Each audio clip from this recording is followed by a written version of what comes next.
ब्रह्म दर्शन श्री अलारनाथक अणसर स्मरणिकार उन्मोचन उत्सव धूमधाम सहित पालन कर श्री अलारनाथक अणसर चलता बेले अणसर स्मरणिका ब्रह्म दर्शन दीर्घ 9 वर्ष हेब प्रकाशित होउछि। चलित वर्ष मध्य एही स्मरणिकार उन्मोचन पर्व श्री अलारनाथक पीठरे धूमधाम सहित पालन हो जाइछि। एही कार्यक्रम रे मुख्य अतिथि भावे अतिरिक्त जिल्लापाल कैलाश चंद्र नायक, ब्रह्मगिरी तहसीलदार स्मृति रंजन शतपथी सहित अन्य प्रशासनिक अधिकारी माने योगदान करथिले।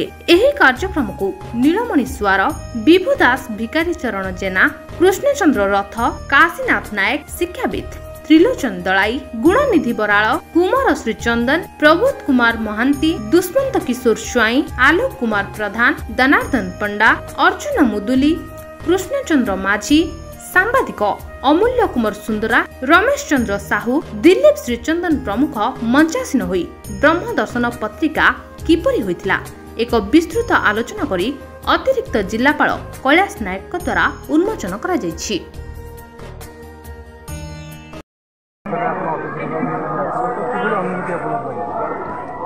भक्त भगवान मिलन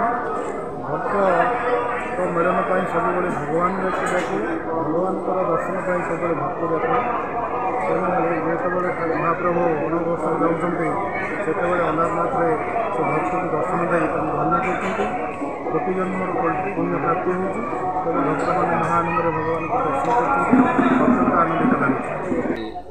ब्रह्म दर्शन जो पुस्तिका आमर जो एठारे उन्मोचन करा ये ब्रह्मगिरी जेतक कवि एवं भावुक एवं ऐतिहासिक मान अच्छा।